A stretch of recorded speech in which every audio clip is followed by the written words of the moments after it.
Halo Sobat Kominfo, selamat bertemu kembali dengan saya ARS Guntur Wibowo dalam program Lentera, Lawan dan Tanggap Rokok Ilegal.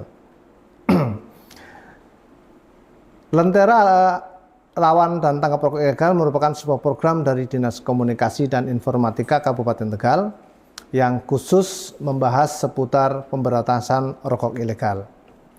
Sobat Kominfo, pada Kamis 25 Juni 2026, Bupati Tegal Iskak Maulana Rohman telah menyalurkan bantuan langsung tunai atau BLT yang bersumber dari dana bagi hasil cukai hasil tembakau tahun 2026 pada teman-teman buruh rokok dan petani tembakau yang ada di wilayah Kabupaten Tegal.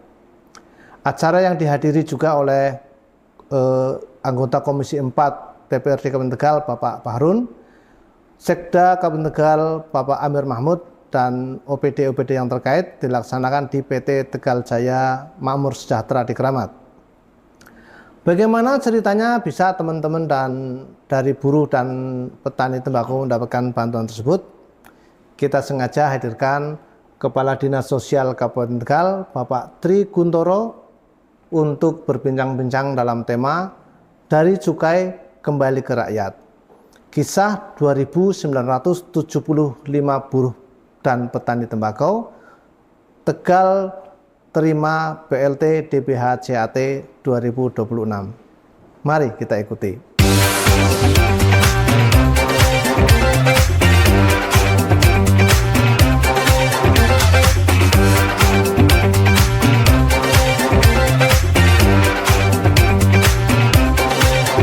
Selamat datang Pak di studio kita ini. Selamat datang Mas Bowo. baru sempat ketemu Pak. Pak, sebagai pembuka ini Pak, sebetulnya apa sih Pak istimewanya kegiatan penyaluran BLT DBH JAT kemarin itu? Terima kasih Mas Bowo. Dapat kami sampaikan bahwa memang kemarin pada tanggal 25 Juni tahun 2026 dilaksanakan kegiatan bantuan BLT dari DBH JAT untuk tahun 2026. Istimewanya adalah menurut kami bahwa dana yang bersumber dari cukai hasil industri tembakau benar-benar langsung dirasakan, diterima oleh masyarakat yang memang berhak untuk menerimanya. Seperti buruh pabrik rokok, kemudian petani tembakau, yang saat itu dilaksanakan di PT Tegal Jaya Makmur Sejahtera di Jalan Pantura, Kabupaten Tegal. Kami menyalurkan BLT kepada penerima manfaat dari cukai, yaitu sebanyak 2.975 orang. Banyak Pak ya? Iya, lumayan, alhamdulillah. Tapi kan kalau kita dengar kemarin yang terima kan buruh rokok sama petani gitu. Iya, betul. Nah di Tegal sendiri kan ada berapa sih Pak pabrik rokok sebetulnya Pak? Di Tegal ada 2 kalau nggak salah ya. Siap. Yang di HM Sampurna di Margasari. Oh, Margahayu tuh? Iya, di Margasari. Kemudian di PT Tegal Jaya Makmur Sejahtera yang tadi saya sampaikan kemarin, yang pada saat penyaluran BLT DBH JAT. Lah itu mestinya punya alasan dong Pak. PT, kalau kita sih karena Tegal Jaya Makmur Sejahtera itu PT TJMS Pak. Ya. Kenapa dipilih lokasinya Pak? Bukan di tempat yang lain gitu? Ya, kebetulan begini Mas Bowo. Kenapa dilaksanakan di PT Tegal Jaya Makmur Sejahtera ya? Ini karena memang lebih dari 50% penerima BLT itu karyawan dari PT dimaksud. Jadi yang lainnya dari daerah lain. Dan ini menurut kami adalah lebih efektif, efisien, karena memang sangat cocok, sangat pas barangkali kalau memang ditempatkan di lokasi PT Tegal Jaya Makmur Sejahtera. Karena apa? Menurut kami para penerima manfaat itu tidak usah datang ke kantor pemerintahan, misalkan di Dinsos atau di mana. Bisa ngajuin cuti dong, Pak. Ya. Kalau sampai ke sana kosong, makanya cukup kami yang hadir datang kepada mereka.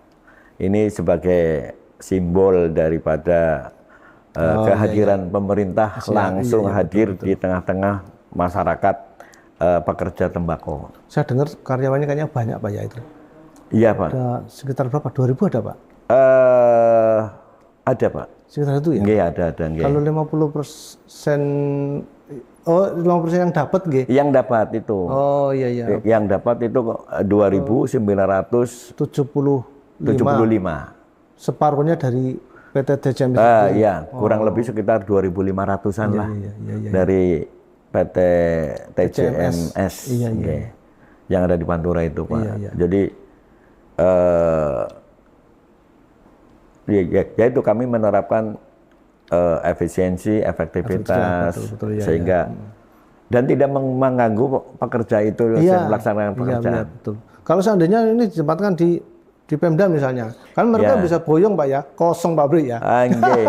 Mungkin cuti, Pak. Cuti ya, libur nasional bisa. Dan itu ya. Juga dampaknya kurang bagus lah. Kurang bagus, iya. Apalagi bisa mengganggu aktivitas mereka. Iya, pola kerja mereka, ya, betul. Dan kami juga berkomitmen untuk selalu hadir di tengah-tengah masyarakat. Ini komitmen pemerintah Kabupaten Tegal itu di bawah kepemimpinan Bapak Bupati Pak Ishak Maulana Rohman itu pelayanan kami harus sampai ke tingkat desa. Iya, emang kita ada Pak Ishak juga aktif masih muda mungkin, Pak, ya. Ya, alhamdulillah. Visioner kayaknya ya, Pak, ya. Visioner sekali, Pak. Nah, kalau kita lihat yang hadir kemarin kan kayaknya dari DPR datang, Pak Sekda juga datang, sama OPD yang juga datang. Itu memang mereka punya keterlibatan langsung apa gimana, Pak? Ya, alhamdulillah kemarin itu dalam penyaluran bantuan BLT kepada penerimaan manfaat itu, alhamdulillah beliau Pak Bupati bisa hadir langsung secara pribadi. Kemudian ada Pak Sekretaris Daerah, Pak dari Komisi 4, dan juga dari yang kemarin. OPD terkait lainnya. Ini menurut saya menunjukkan bahwa beliau dengan kehadiran langsung Pak Bupati, Pak Sekda, kemudian yang lainnya juga, ini menunjukkan bahwa beliau Pak Bupati sangat serius sekali care gitu ya, perhatiannya kepada program kegiatan ini. Kan kebetulan saya juga kemarin ikut ke sana, Pak, ya. Saya lihat itu vibes-nya ya, Pak. Jadi atmosfernya itu ramai sekali. Ramai, Pak. Alhamdulillah. Pak Bupati juga kayaknya sama teman-teman buruh itu rahat lah bahasa Tegalnya, Pak, ya. Mungkin Mas Bowo bisa melihat langsung saat betul, Pak. Beliau Pak Bupati mendatangi para pekerja. Beliau dengan humanisnya. Benar. Saya lihat itu. Keakraban beliau itu memang luar biasa, Pak. Terus ya, Pak, teman-teman buruh itu nyambutnya juga sukacita gitu kayaknya. Ya akrab lah gitu ya. Kayak nggak ada kalau dulu kan ada jarak gitu ya. Kalau ini beliau itu memang kayaknya. Makanya melihat beliau Pak Bupati seperti itu, kami sebagai pembantu Bupati harus bisa menyesuaikan dengan apa. Ya, saya suka loh, Pak, kemarin itu pas lihat di sana itu bahasa Tegal itu rahat banget. Betul, Pak. Nggak cuma Pak Bupati sih, Pak, dari pihak yang lain ya, kayak Pak Sekda juga sambutannya baik gitu. Jadi kelihatannya BLT ini memang ditunggu kelihatannya. Betul Pak. Paling tidak kan dengan adanya BLT ini kan bisa memberikan dampak yang positif kepada khususnya buruh pabrik rokok dan juga buruh tembakau, termasuk petani tembakau, karena paling tidak bisa meringankan beban. Iya, soalnya gini Pak, kalau itu hanya formalitas atau sekedar lewat gitu ya, saya kira sambutannya nggak kayak gitu ya. Tidak, ini kan menunjukkan langsung bahwa itu bukan hanya sekedar rutinitas, iya, itu saya lihat seperti itu administratif. Iya. Tapi ini kan bukti nyata langsung bahwa pemerintah daerah diterima Pak. Gitu. Langsung hadir ke sana, itu merupakan komitmen yang beliau tanamkan. Dan teman-teman buruh kelihatannya menerima baik gitu. Agar masyarakat bisa langsung menyambut kehadiran beliau. Dan itu bikin iri yang lain sih Pak. kita sih belum bicara tentang jumlah nominalnya ya Pak ya. Tapi dari situ saja kita kelihatan mereka berterima kasih banget lah ya. Nah itu jumlah penerimanya kan 2.975 ya. Itu rinciannya gimana Pak? Komposisinya antara buruh rokok sama petani tembakau itu ada komposisinya Pak? Ada itu untuk rinciannya. Kalau untuk buruh pabrik rokok yang ada di, boleh saya buka ya Pak? Ini datanya itu Pak, karena betul. Ini data harus valid. Iya, harus akurat ini saya melihatnya bahwa 2.400 itu 2.500 dari PT mana? TCMS. Kemudian 400 ya, 400 betul. 400 dari Margahayu ya. Margahayu, TCMS 1.600.000. Kemudian saya agak secara detailnya kurang ya. Ya, tapi ada komposisinya Pak. Ada komposisinya. Yang jelas bahwa untuk secara detailnya adalah di sini ada. Saya mohon maaf ini. Nggih, Pak. Dari PT ini yang dikelola oleh Dinas Sosial Kabupaten Tegal, dari PT TCMS itu? CMS 1.694. 1.600. Oh iya. PT HM Sampurna 813. Kemudian 813. Petani 468. Oh, petaninya 400. Oh, berarti petaninya cukup banyak di sini, Pak. Lumayan banyak, Pak. Lumayan banyak untuk para petaninya. Saya tuh pernah loh, Pak, sampai ke sana, ke daerah Guji kan. Saya ikut panen. Langsung ke sana saya bergabung sama gitu teman. ya? Iya. Cuma saya belum tahu jumlahnya. Oh gitu. Itu hanya di Guji saja lah itu. Emang ada tempat selain Guji yang terima Pak? Mayoritas di Bojong ya, Guji ya. Iya, itu di situ Pak, mayoritas. Udah pernah ke sana Pak? Itu adem sekali, enak sekali. Saya itu udah sampai sana Pak. Saya itu ikut ngerajang, saya lihat itu ikut proses saya itu karena emang asik sih Pak di sana itu. Iya. Tapi saya cerita tentang ini BLT buat teman-teman petani juga di sana itu pernah saya. Ya, terima sekali mereka. Mereka bahagia kan Pak dengan adanya BLT ini. Iya, betul iya. Saya sempat ngobrol-ngobrol itu iya. Ini salah satu wujud kepedulian pemerintah daerah Pak. Iya. Tapi gini Pak, itu tadi sudah kita tahu ya Pak bahwa itu 50% itu diberikan untuk PT TCMS. Ya, dari seluruh total BLT yang diberikan melalui DBH-JHT, 50%-nya kan di PT TCMS. Ya. Kurang lebih lah. Ya, itu memang punya alasan tersendiri Pak, konsentrasinya kenapa penerimanya ditaruh di PT TCMS.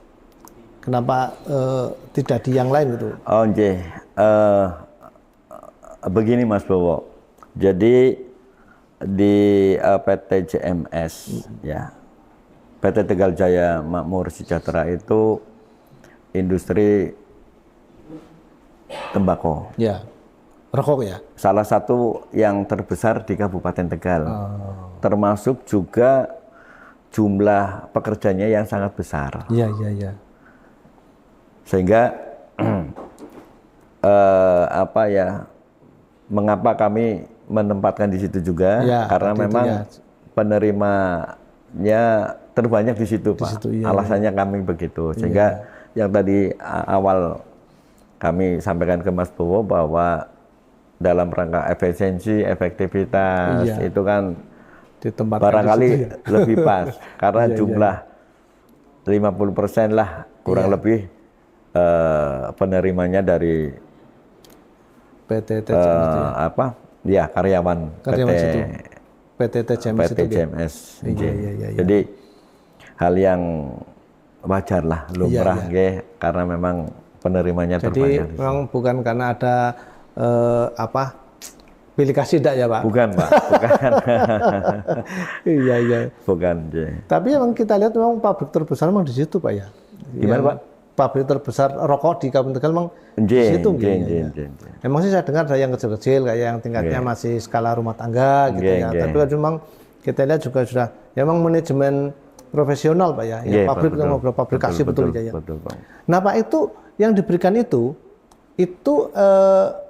sudah ada aturan besarannya, Pak. Jadi berapa sih besaran bantuan yang diterima oleh setiap penerimaan manfaat? Oh,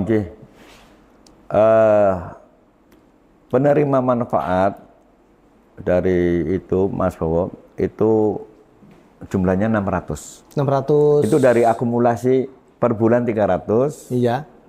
Untuk 2 bulan. Oh, 600.000 maksudnya? Iya, 600.000. Jadi setiap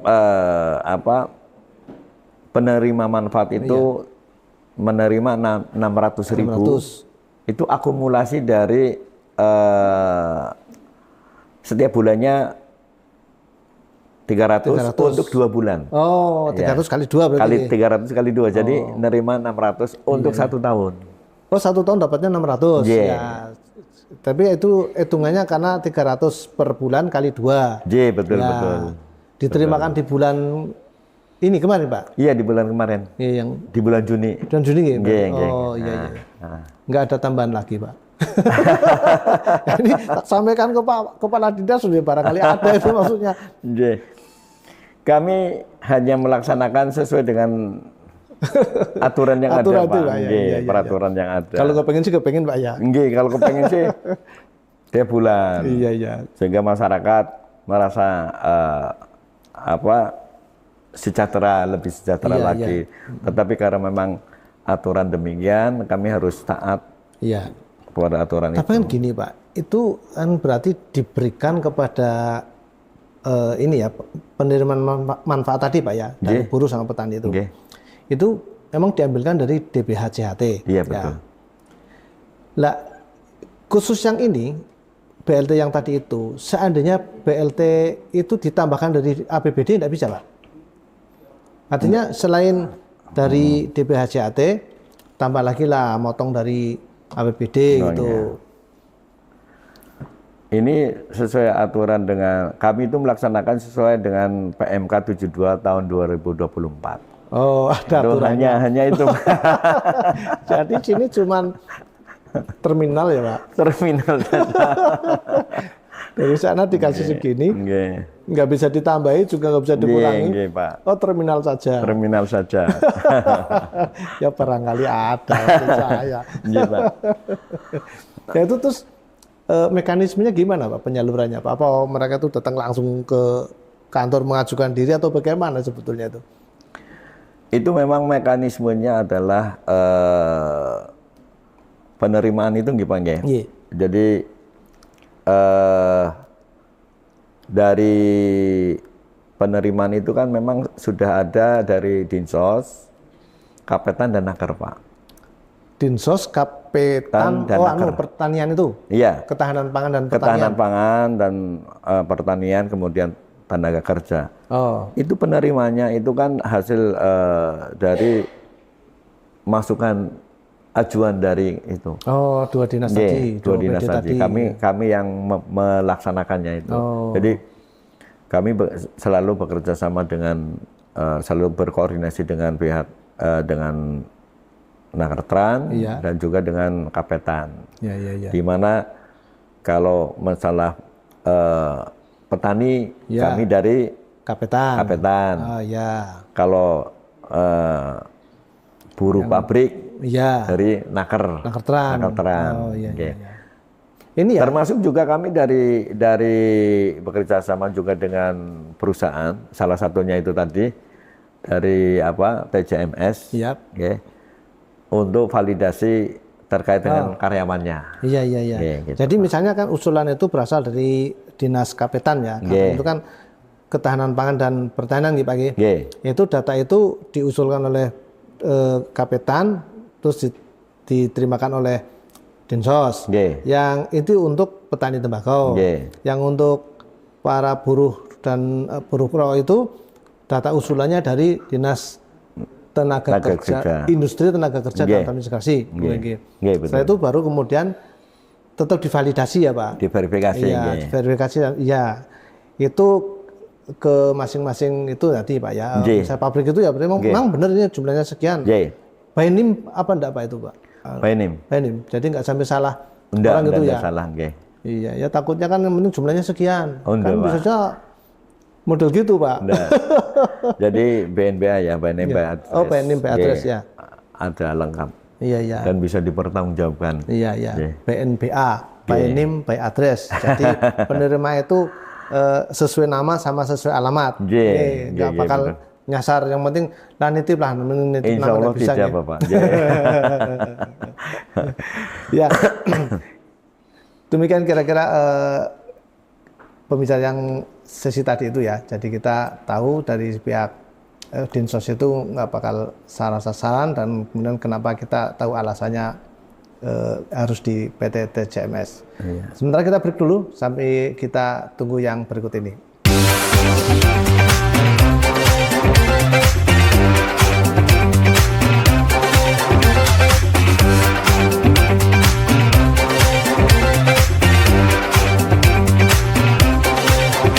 Baik, ketemu kembali lagi. Kita lanjutkan pembicaraan kita sama Pak Tri Guntoro tentang BLT DPH JHT. Pak, tadi kita sudah tahu yang terima sudah sekian banyak. Kita ingin tahu nih Pak, sebetulnya kriterianya apa buruh itu bisa terima? Yang tadi sudah kami sampaikan bahwa kriterianya itu adalah kalau dalam menentukan itu kan kami melibatkan koordinasi dengan OPD yang lain, seperti Kapetan, kemudian Dinas Tenaga Kerja. Kapetan terkait dengan buruh taninya, dari Dinas Ketenaga Kerjaan terkait dengan buruh pabriknya. Jadi kriterianya itu sebetulnya dari OPD terkait. Tapi apa semua buruh itu bisa dapat Pak? Enggak, itu hanya buruh tembakau, rokok. Kayak buruh pabrik rokok, kemudian petani tembakau dan sebagainya. Buruh lain enggak bisa ya Pak? Enggak. Iya, kemarin kan ada itu Pak di Instagram kita Pak ya. Iya, betul. Itu ya tentang itu tadi penerimaan Pak Bupati itu dari buruh sepatu itu Pak. Itu nanya, kok saya nggak dapat gitu. Oke, nanti saya tanyakan sama Pak itu yang bersangkutan, kriterianya apa. Jadi buruh rokok sama buruh tani tembakau. Buruh tani tembakau. Terus bebas warga mana saja boleh Pak? Yang ada di Kabupaten Tegal. Oh, khusus Kabupaten Tegal. Nah, tapi Pak, itu kan misalnya ya Pak, dalam satu pabrik itu tidak semuanya orang Tegal. Iya, betul. Kalau orangnya bukan orang Tegal, nggak dapat berarti.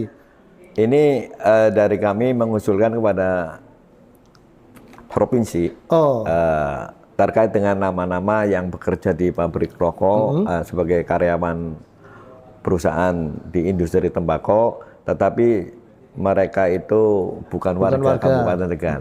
Bisa dapat? bisa dapat nanti lewat BLT provinsi. Oh, yang sumbernya dari provinsi. Iya, betul. Oh, tapi masih di DPHJAT ya Pak. Artinya dana Masih, itu dari Pak.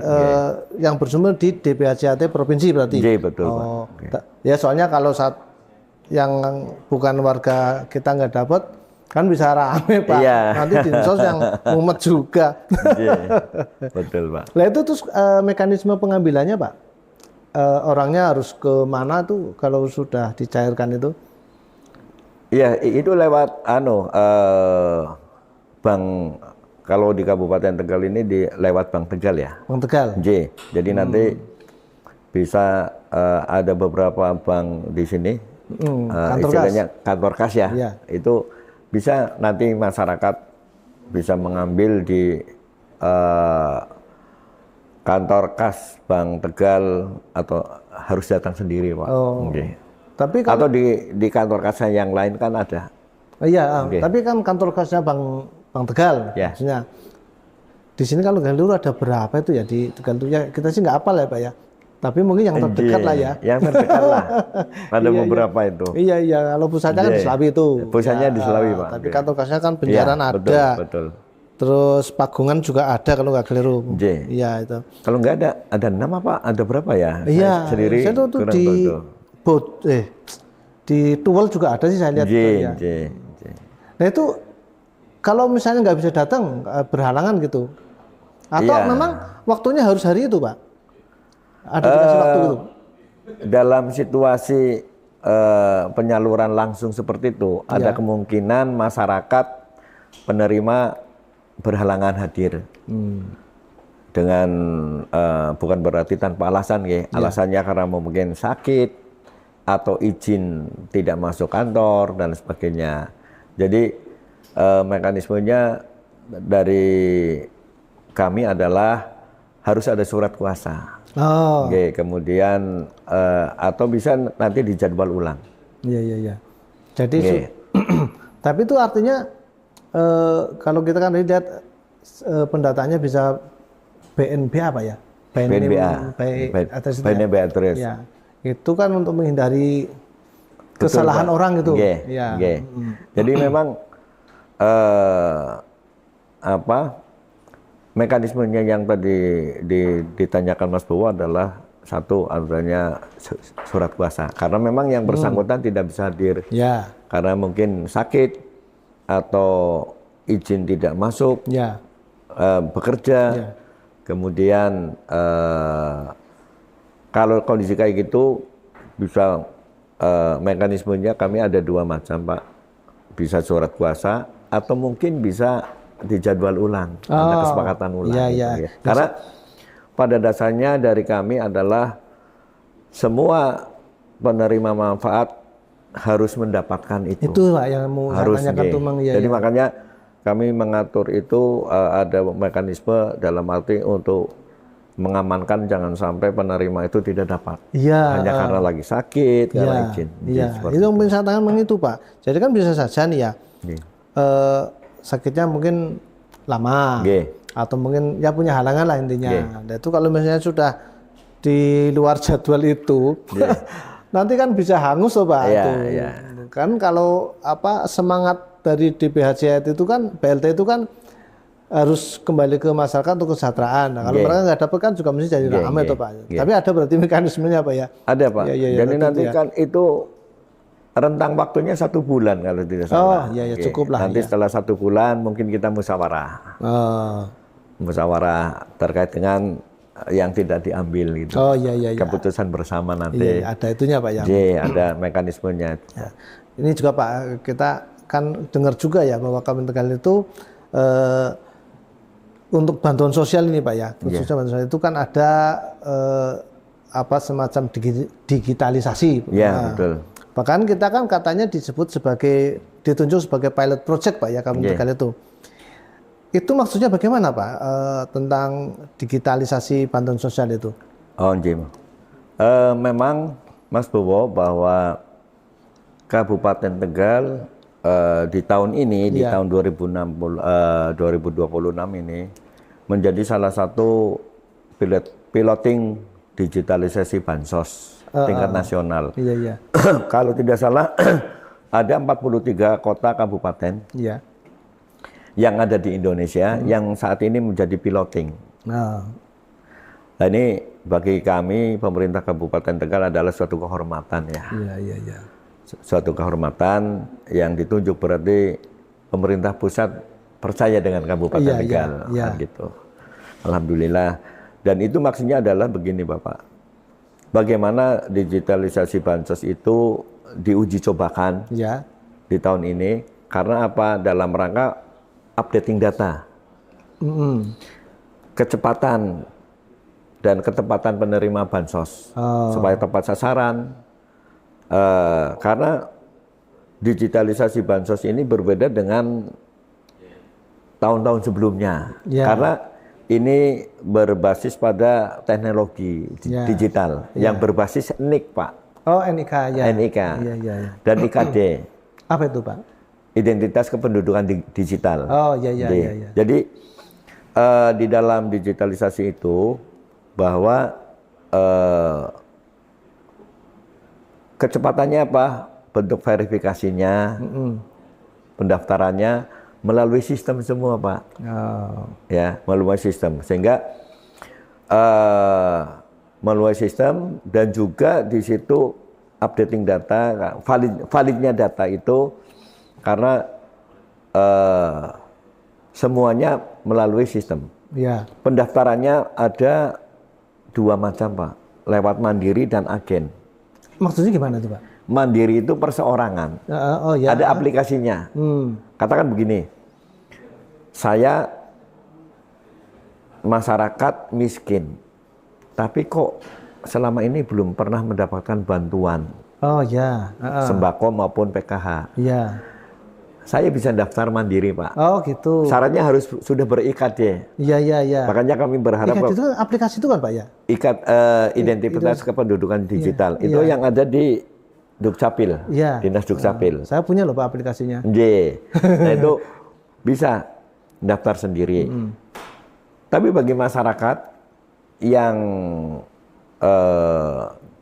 katakan tidak punya HP Android, minta bantuan kepada agen bisa. Ada agen. Jadi kan agen itu pendamping dinas sosial yang bertugas melakukan verifikasi kepada masyarakat yang mau mendaftar sebagai itu agen. Aparatur sipil? Iya. Pendampingnya ya? dinas sosial. Itu. Apa tuh Pak maksudnya? PKH itu. PKH itu. Oh iya. Nah itu artinya ada beda sama manual dulu, Pak. Jadi kalau dulu mungkin ada istilah begini, Pak. Mas Bowo. Penerima bantuan paling itu mesti dapat karena orangnya Pak Lurah. Iya, betul. Itu saudaranya Pak RT. Iya, saudaranya Kepala Dinas ya. Tetangganya Pak RW. Iya. Tapi dengan digitalisasi ini, itu menghilangkan suudon. Iya. Kecepatan-ketepatan lebih itu oke. Iya. Karena apa?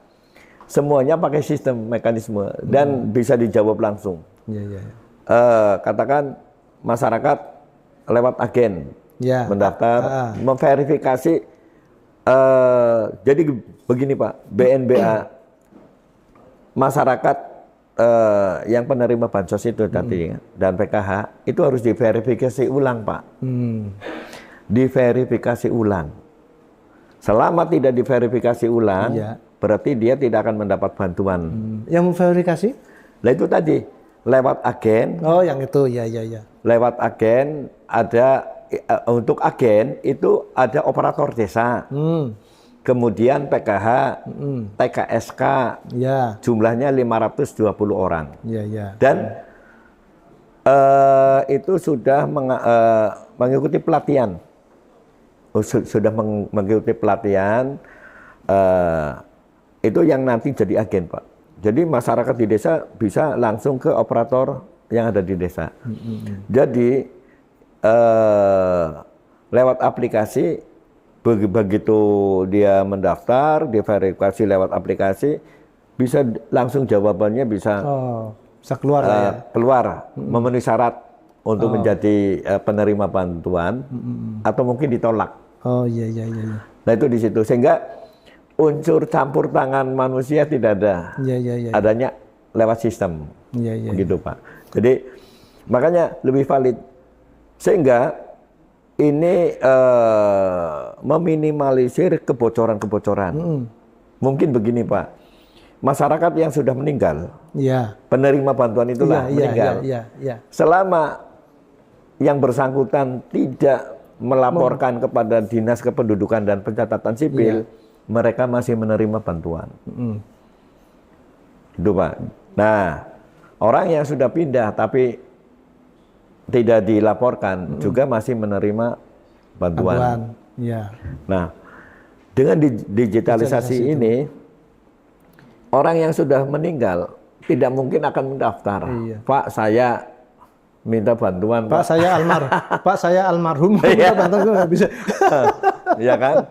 Nah, di sistem itu otomatis mengurangi, meminimalisir kebocoran anggaran, baik dari pusat maupun dari APBD, ya kan Pak? Nah, itu manfaatnya sehingga digitalisasi bansos ini meminimalisir ya kebocoran-kebocoran itu. Yang sudah meninggal otomatis, secara otomatis itu terdelete. Nggak, tapi kan gini Pak, kalau orang yang sudah kaya Pak, itu juga terdelete nantinya Pak.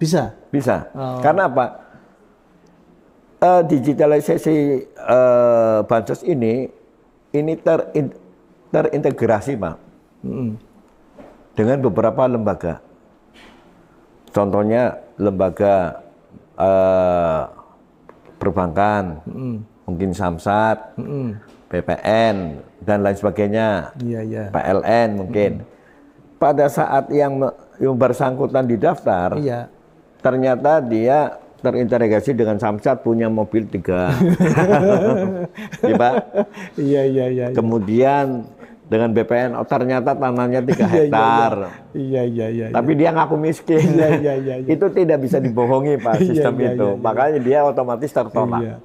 Jangan sampai kalau lagi belanja gelangnya banyak, ketika dapat BLT nggak punya apa-apa ya Pak ya.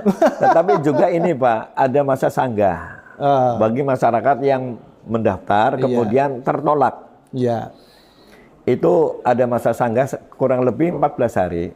Intinya kalau cara manual diilustrasikan bahwa adu argumen lah, bahwa kami tidak punya nenek-nenek kan gitu.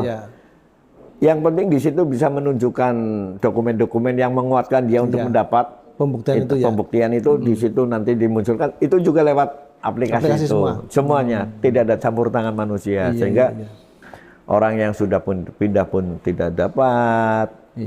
Termasuk dengan updating data. Contoh yang banyak ditanyakan kemarin, kenapa saya dulu menerima bansos sekarang tidak? Sekarang enggak, penerima bantuan itu dinamis juga Pak. Dinamis dalam arti begini, saat itu anaknya belum bekerja. Nah tahun ini dia bekerja, diterima ASN, atau diterima menjadi karyawan sebuah PT, perusahaan. BUMN lagi Pak ya. Itu kan otomatis di KK berubah.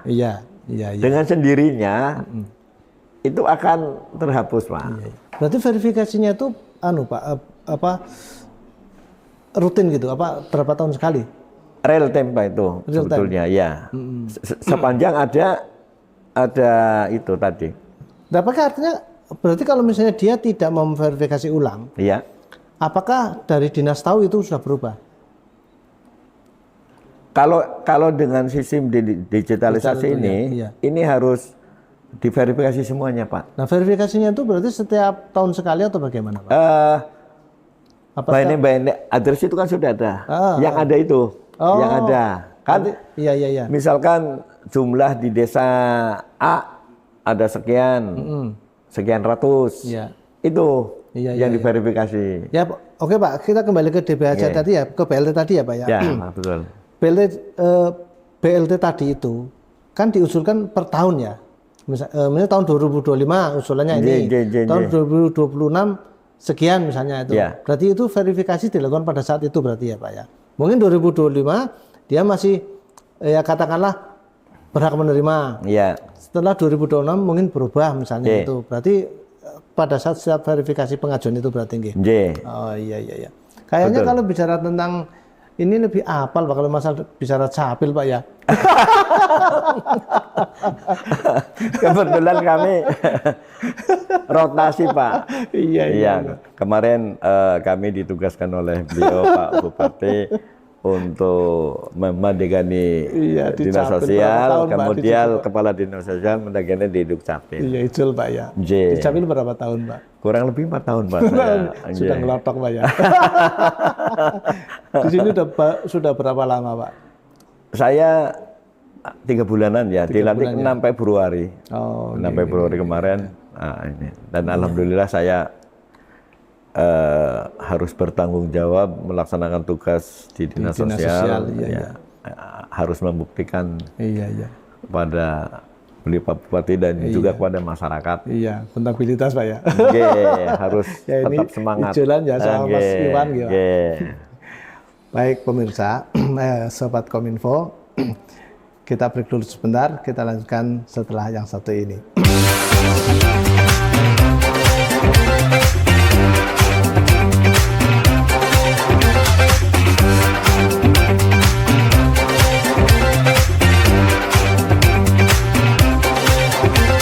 Baik, kembali lagi bersama kita berdua ini. Pak, saya mau nanya ini nih Pak. Ini kan ada penurunan 50% kelihatannya ya. Anggaran DBH-CHT yang untuk komunitas kita itu. Itu ada dikomunikasikan Pak dengan pemerintah pusat, barangkali tahun depan adalah pemulihannya itu. Kami selalu dalam hal ini karena itu merupakan kebijakan pemerintah pusat. Iya sih sebetulnya. Sebetulnya. Tetapi kami juga tetap tidak tinggal diam Pak. Kami selalu berusaha untuk koordinasi dengan pusat dan juga dengan kabupaten kota lain karena ini seluruh Indonesia sama. Yang intinya berharap untuk tahun depan adanya peninjauan ulang lah untuk penerapan terkait dengan alokasi untuk BLT, DBH-CHT untuk dinormalkan kembali sehingga bisa untuk memberikan kesejahteraan kepada masyarakat yang lebih banyak lagi. Mungkin tidak kelihatannya Pak. Saya belum tahu Bapak, karena itu kebijakan pusat. Saya hanya berharap saja mudah-mudahan tahun depan bisa nominalnya kalau jumlah tetap sama Pak. Karena ini DBH kan dari sumber industri tembakau. Harapannya jumlahnya barangkali untuk bisa di. Kalau nggak boleh yang penting nambah gitu ya Pak. Iya Pak. Begitu kira-kira. Oke Pak, terakhir ini Pak. Setelah PLT itu disalurkan kepada teman-teman buruh rokok dan buruh tani tembakau. Ini kira-kira ada pesan enggak Pak yang disampaikan kepada teman-teman itu? Mumpung ini yang menyaksikan banyak ini Pak. Pesan kami adalah kepada penerima manfaat dari BLT, DBH, CHT untuk dibelanjakan kebutuhan yang paling mendasar kan. Jangan digunakan untuk kebutuhan-kebutuhan yang nuwun sewu tidak mendasar tadi. Karena maksud dan tujuannya ini adalah untuk meningkatkan kesejahteraan. Dan juga kami mengajak kepada seluruh elemen masyarakat, mari bersama-sama menjaga industri tembakau. Dan juga mari kita berantas rokok ilegal. Siap. Itu harapan kami Bapak. Sehingga dengan adanya kita menjaga, kemudian memberantas rokok ilegal, dalam arti untuk mengamankan bagaimana penyaluran BLT tetap konsisten di wilayah Kabupaten Tegal. Saya kira itu Bapak. Itu Pak. Baik Sobat Kominfo, sudah kita dengarkan pesan dari Kepala Dinas Sosial bahwa seandainya Anda membeli rokok, pastikan belilah rokok yang memiliki cukai resmi. Karena hasil dari cukai tembakau itu kembali lagi ke masyarakat untuk membantu masyarakat buruh Tani. rokok dan buruh tani nelayan. Lagi pastikan rokok Anda rokok yang resmi. Demikian bincang-bincang kita dengan Bapak Kepala Dinas Sosial Kabupaten Tegal Pak Tri Guntoro. Semoga bermanfaat. Terima kasih. Saya ARS Kunto Wibowo. Ketemu kembali di lain kesempatan. Salam Kominfo.